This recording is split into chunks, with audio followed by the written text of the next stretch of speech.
గుంటూరులో జనసేన పార్టీ ఆఫీస్పై దాడిని నిరసిస్తూ జన సైనికులు భగ్గుమన్నారు. తూర్పుగోదావరి జిల్లా కాకినాడ రూరల్ సర్పవరం జంక్షన్ వద్ద రాస్తారోకో నిర్వహించారు. అనంతరం మానవహారం నిర్వహించి టీడీపీ సర్కార్కు వ్యతిరేకంగా నినాదాలు చేశారు. అధికార పార్టీ అధికార దుర్వినియోగానికి పాల్పడుతోందని ఆరోపించారు. ప్రజల్లో పవన్కు పెరుగుతున్న ఆదరణను చూసి పార్టీ ఆఫీస్పై దాడి జరిపిస్తున్నారని మండిపడ్డారు. దీనిపై ఇప్పటివరకు విచారణకు ఆదేశించకపోవడంపై ఆగ్రహం వ్యక్తం చేశారు. అర్ధరాత్రి దొంగల్లా వచ్చి జనసేన పార్టీపై దాడి చేయడం హేయమైన చర్యగా అభివర్ణించారు పంతం నానాజీ. జన సైన్యం తలుచుకుంటే తూర్పుగోదావరి జిల్లాలో టీడీపీ ఆఫీసులను నామరూపాలు లేకుండా చేస్తామని, కానీ పవన్ కళ్యాణ్ శాంతియుతంగా ఉండాలని ఆదేశించడంతో తాము సంయమనం పాటిస్తున్నామన్నారు.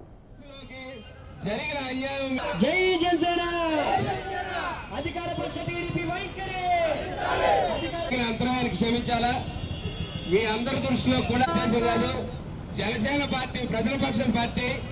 జనసేన పార్టీ ఎప్పుడు కూడా శాంతి, కేవలం ఈ అంతరాయం మీ దృష్టిలోకి జరిగిన అన్యాయం. జై జనసేన, అధికార పక్ష టీడీపీ వైఖరి.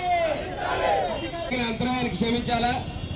మీ అందరి దృష్టిలో కూడా కాదు, జనసేన పార్టీ ప్రజల పక్షం పార్టీ. జనసేన పార్టీ ఎప్పుడు కూడా శాంతి, కేవలం ఈ అంతరాయం మీ దృష్టిలోకి జరిగిన అన్యాయం. జై జనసేన, అధికార పక్ష టీడీపీ వైఖరి.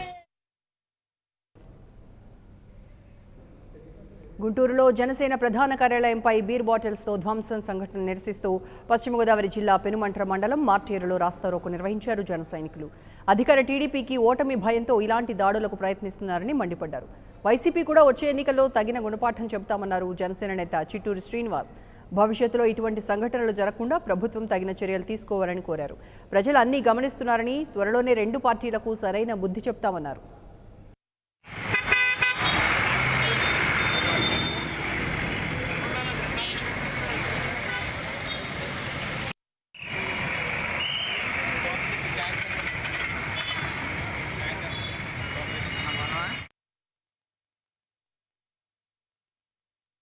ప్రధాన కార్యాలయం గుంటూరు పార్టీ ఆఫీసుని కొంతమంది వ్యక్తులు మద్యం చేసాలతో దాని మీద దాడి చేయడం జరిగింది.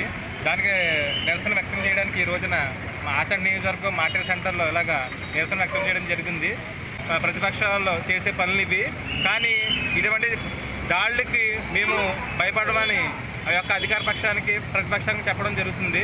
అదేవిధంగా మా కార్యకర్తలను బెదిరించడాలు, మా ఫ్లెక్సీలు పెట్టుకుండా చింపేయడాలు, ఇలాంటి ఎన్నో దారుణమైన చాలా దాడులు చేస్తున్నారు అధికార పక్షం ప్రతిపక్షం. కానీ వీటన్నిటిని తట్టుకుని నించోడానికి మా యొక్క జన సైనికులందరూ అందరూ రెడీగా ఉన్నాము. ఇటువంటి కష్టాలు ఎన్ని వచ్చినా మేము భరించి రేపొద్దున 2019లో పవన్ కళ్యాణ్ గారిని సీఎం కుర్చీలో కూర్చోబెట్టడానికి మా వంతు, మా చివరి రక్త పుట్టు వరకు మీకు కష్టపడతామని ఈరోజు సభముఖంగా తెలుసుకుంటున్నాం. ఇటువంటి పిరికి చర్యలు ఇంకోసారి చేస్తే మరి ఎవరికైనా. గుంటూరులో జనసేన పార్టీ ఆఫీసుపై కొంతమంది దుండగులు బీర్ సీసాలతో మందుబాటులతో దాడి చేయడం జరిగింది. దాంతో పూర్తిగా మా కార్యాలయం ధ్వంసం చేయబడింది. దీనికి ఖచ్చితంగా ఈ అధికార ప్రతిపక్షాలు బాధ్యత వహించాలి. ఎందుకంటే మా జనసేన ప్రపంచాన్ని భరించలేక, తట్టుకోలేక ఇప్పటికే అధికార పార్టీని తెలంగాణ నుంచి తరివేయడం జరిగింది. అలాగే ఆంధ్రలో కూడా తరివేస్తారని భయం పుట్టింది. అలాగే 2014లో వైఎస్ఆర్సీపీని కూడా ఈ ఆంధ్ర ప్రజలు తరిమి కొట్టడం జరిగింది. ఈ 2019లో కూడా ఆ రెండు పార్టీలని ఖచ్చితంగా ప్రజలు బహిష్కరిస్తారని ముందుగానే వాళ్ళు గ్రహించి మా జనసేన పార్టీ కార్యాలయాల మీద, మా కార్యకర్తల మీద దాడి చేయడం జరుగుతుంది.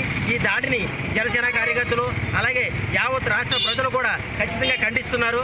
ఈ దాడికి నిరసనగా ఈరోజు ఆచంట నియోజకవర్గంలో పెనుగొండలోను, ఇలా ఆచంటలోను మరియు మార్టేరు సెంటర్లోను ఈరోజు నిరసన కార్యక్రమాలు చేయడం జరిగింది. ఇటువంటి దౌర్జన్యాలను ఆపుకోవాలని చెప్పి మా జనసేన పార్టీ తరఫున, పవన్ కళ్యాణ్ గారి తరఫున జనసేన కార్యకర్త. For more updates, please subscribe 99 TV Telugu.